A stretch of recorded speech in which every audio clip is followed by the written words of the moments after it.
नमस्कार. स्वातंत्र्य दिनाच्या सगळ्यांना मनपूर्वक शुभेच्छा. भारत स्वतंत्र होऊन आज 78 वर्ष पूर्ण झाली. कोणापासून? परकीयांपासून, इंग्रजांपासून. 78 वर्ष पूर्ण झाली. त्यांनी केलेल्या हमल्यांपासून आपल्याला स्वतंत्रता मिळाली. पण या देशातल्या लोकांनीच जर हमले केले तर त्यांच्यापासून आपल्याला सुरक्षित कोण ठेवेल? या देशातल्या महिला अशा प्रकारे इंडिपेंडेंट कधी होतील? आता खरं तर इंडिपेंडंट म्हणजे या शब्दाची व्याख्या आत्ताच्या काळामध्ये अशी आहे की ती व्यक्ती किंवा ती महिला इंडिपेंडंट आहे म्हणजे ती फक्त फिनान्शियली इंडिपेंडंट आहे.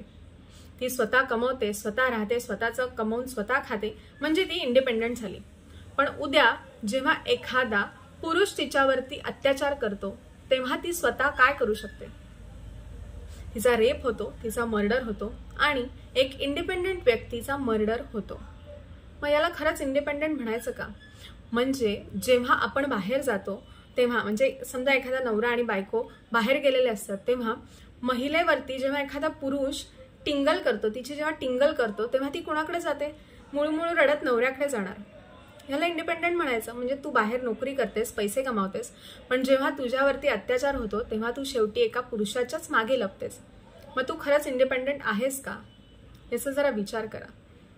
परवा झालेल्या कोलकात्यामध्ये डॉक्टरवरती हमला झाला. ती व्यक्ती, ती महिला सुद्धा इंडिपेंडेंटच होती, पण फक्त फिनान्शियली इंडिपेंडेंट होती. तिच्यावरती जेव्हा रेप झाला किंवा मर्डर झाला तेव्हा ती काहीच करू शकली नाही. मेन विल बी मेन असं म्हणून आपण नेहमीच शांत होतो. अजून एक उदाहरण आहे ते म्हणजे विनेश फोगाट आणि साक्षी मलिकच्या आंदोलनाचं. म्हणजे काही महिन्यांपूर्वी गेल्या वर्षीच त्यांनी आंदोलन केलं होतं अगेन्स्ट दॅट ब्रिजभूषण सिंग की त्यांनी त्यांच्यावरती हॅरॅसमेंट केली.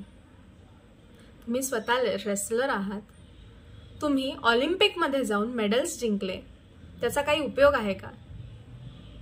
तुम्ही स्वतःला रेसलर म्हणवता, तुम्ही व्यवस्थितपणे ट्रेनिंग घेतलंय ते फक्त आखाड्यात जाऊन लढण्यासाठी आणि फक्त मेडल्स मिळवण्यासाठी का? जर तुमच्यावरती कोणी पुरुष अत्याचार करतोय, तुमची सेक्शुअल हॅरॅसमेंट करतोय तर त्याच्यासाठी तुम्ही स्वतः काही कराल की नाही?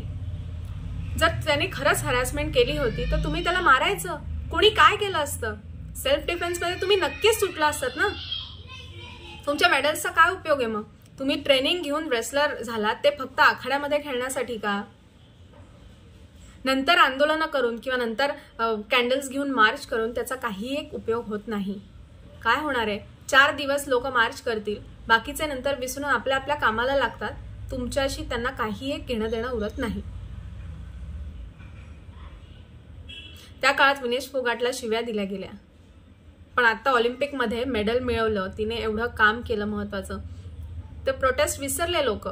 तिने काय केलं होतं किंवा तो जो काही ती कॉन्ट्रोवर्सी होती ते लोक विसरून पुन्हा तिच्यासाठी चीअर्स करायला लागले ना. म्हणजे काही काळानंतर लोक विसरतात. त्यामुळे स्वतःसाठी काहीतरी केल्याशिवाय काहीही उपयोग होत नाही. आता या मुलांची मेंटॅलिटी बदलणं शक्य नाहीये, पण आपण काय करू शकतो? तर आता होणाऱ्या म्हणजे नेक्स्ट जनरेशनला तर आपण बदलू शकतो ना. म्हणजे मी एक आई आहे, मला 2 मुलं आहेत आणि 1 मुलगी आहे. तर मी जेव्हा रक्षाबंधनच्या दिवशी मी मुलीला राखी बांधायला सांगते मुलांना आणि सांगणार की तुम्ही हिची रक्षा करायची बरं का. का? ती स्वतःची स्वतः रक्षा करू शकते. म्हणजे भावानी तिची काळजी घेणं हे योग्यच आहे किंवा त्यांनी तिची रक्षा केलीच पाहिजे. पण जेव्हा मी तिला शिकवेन की तू सुद्धा स्वतःची रक्षा स्वतः करायला शिक, मी जेव्हा घरात म्हणेन की नाही तुम्ही तिला असं करू नका बरं का, ती मुलगी आहे ना, तर काय उपयोग आहे? जेव्हा असं आपण घरात शिकवतो की ती मुलगी आहे, ती दुबळी आहे, तेव्हा मुलांची मेंटॅलिटी हीच होते की आम्ही स्ट्रॉंग आहे आणि मुली दुबळ्या आहेत. आणि तेव्हाच एक अशा प्रकारचा माणूस घडतो जो मुलींवरती रेप करतो. त्यामुळे आपल्या घरापासून सुरुवात करा. आपणच आपल्या मुलांना शिकवूया की ती मुलगी आहे, ती दुबळी नाहीये, ती तुझ्या बरोबरीची आहे, पण तू तिची रक्षा केली पाहिजे. वेळ पडली तर तिने सुद्धा तुझ्यासाठी फाईट करणं गरजेचं आहे. जेव्हा आपण तिला स्ट्रॉंग बनवू तेव्हा ती स्वतः स्ट्रॉंग होईल. जेव्हा आपण तिला रक्षाबंधनासाठी नाही तुझा भाऊ तुझी रक्षा करेल बरं का, अरे भाऊ कुठून येईल प्रत्येक वेळेस रक्षा करायला? का त्या डॉक्टरनी तिच्या भावाला राखी बांधली नसेल? तो आला का तिची रक्षा करायला, अशा वेळेला आपण स्वतःची रक्षा करू शकतो. त्याच्यामुळे आपण आपल्या मुलांना देखील राईट थिंग्स शिकवल्या पाहिजेत की मुली दुबळ्या नसतात, मुली स्ट्रॉंग असतात. आणि ही गोष्ट कोलकातामधल्या डॉक्टर बरोबर घडली. त्या राज्यामध्ये देवीची पूजा केली जाते, देवीला मातेसमान मानलं जातं. पण त्याच्यामुळे काय झालं? त्याच्यामुळे काही मुलांच्या मेंटॅलिटीमध्ये फरक पडला का? नाही. त्याच्यासाठी मुलींना सुद्धा स्ट्रॉंग केलं पाहिजे आणि मुलांना सुद्धा शिकवलं पाहिजे. आपली नेक्स्ट जनरेशन कशी चांगली होईल आणि मुलींकडे बघण्याचा त्यांचा दृष्टिकोन बदलेल हे बघणं गरजेचं आहे. मी माझ्या घरापासून सुरुवात करणार आहे. मी माझ्या मुलांना स्ट्रॉंग बनवणार आहे. मी माझ्या मुलीला स्ट्रॉंग बनवणार आहे. तुम्ही सुद्धा करा.